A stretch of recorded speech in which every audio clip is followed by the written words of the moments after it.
Mga ilang minuto kaya bago matapos to? 5 to 10 minutes lang, sir. 5 to 10 minutes. Alright, so mga par, nandito pala ako sa sa emission dito sa may Motorcycle Vehicle Inspection Center dito sa may Kaingin. Quezon City ba to? Quezon City. Yan, kasama ko si Kuya Eliseo. Ito, kuya. Bit natin to ako. Nandito ako kasi may kwento to mga pare. Kasi nang nakaraang gabi, naisipan ko magbulat-lat ng papeles ni Laspag. Nakita ko, last year pa pala siyang paso. Kaya nagmadali talaga ako pumunta dito. Dati kasi pa nagpaparehistro ako ng motor doon sa mga lumang pa ba eh. PTC yun, sir. Sa mga bukod yung emission, bukod yung Dito pa siya one stop, sir. Ay, hindi pa. Insurance emission pa Insurance emission lang. After nun, pupunta na ako sa LTO mismo. Wala na pong inspection yun, sir. At least, hindi na hiwa-hiwalay dito na lang.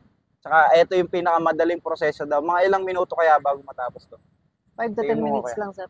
5 to 10 minutes. Insurance. Tsaka, insurance. Sir, yung insurance, bukod po yun. Yung testing lang po natin. Yung testing. 5 to 10 minutes. O, sige. Tingnan natin kung ano yung gagawin nila dito. Kita ko sa emission, may plaka yung nakaganon lang eh. Buti na lang na-check ko yung nila pag yung register niya. Okay, tara. Ano po yung una yung kailangan, sir? RCR lang. RCR. Ito. Yan. Ba yan? Isa lang. Isa lang. Okay. Check ko lang, sir. Okay, check. Ano yung mga chine-check mo, sir? Sir, yung chassis po natin, yung tama. Tapos, pagdating din po sa plaka. Okay. Okay naman po. Okay naman. Hindi galing sa nakaw. Sige, sir. Okay. Kasama insurance, sir, no? Oo, lahat na sana eh. Pwede ba? Lahat na. Actually, mga kaibigan, ito kasi sila Spag. Dati itong motor ni Noisy Potato. So, dahil nag-upgrade siya, tayo yung bumili ng motor na to. Ang problema kasi, napunta sa atin, hindi natin siya naparehistro. Tapos, yun, nakalimutan ko rin talagang i-check kung paso siya o hindi. Ayun lang.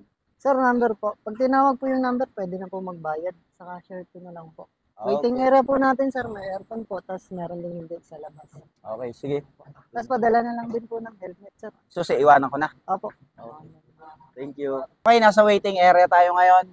Tatawagin yung number natin mamaya pagka magbabayad tayo. Dalawa pala yung waiting area dito. Pwede dito sa labas, pero pwede din dito sa loob.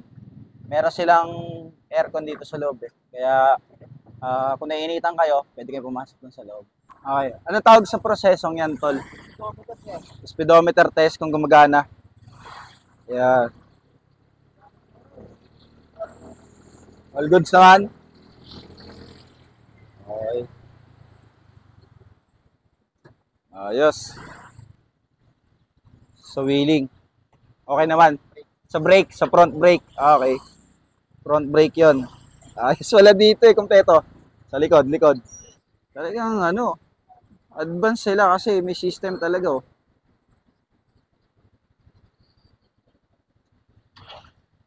Yun oh. Okay naman. Ito naman sa smoke mga par. Makikita dyan sir kung pasok siya o hindi. Dito. Alright. Pasado naman. Yun. Pass! Yeah! Alright, okay na. Nakagawa niya yung ating insurance saka emission. Yes, sir. So, pasado naman kami. Yes po. Pasado naman kami. Nakikita naman po. Ayan o. Ito yung mga ginawa na test sa kanya na nakapasa tayo. Ito po yung inspection. Tapos, okay.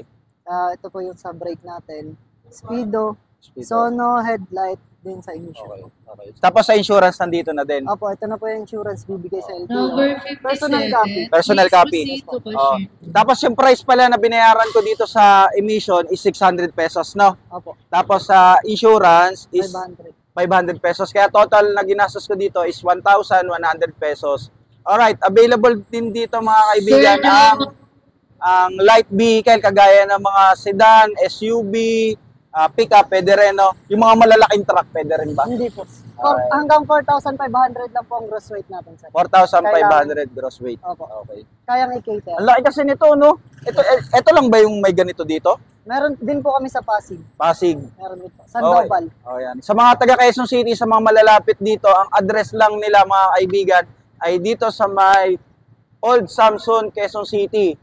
Paano ba nila madali mapupuntahan to dito? Kahit yung motorcycle vehicle inspection lang, sir. Tapos, I-google ano na lang nila tsaka Waze. 125 Old Samson.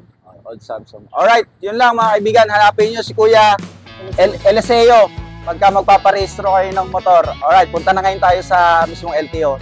Wala tayong problema. Totoo nga na 5 minutes to 10 minutes lang tayo mag-aantay. Legit. Salamat sa iyo, Kuya. Yun. Thank you. Bye-bye.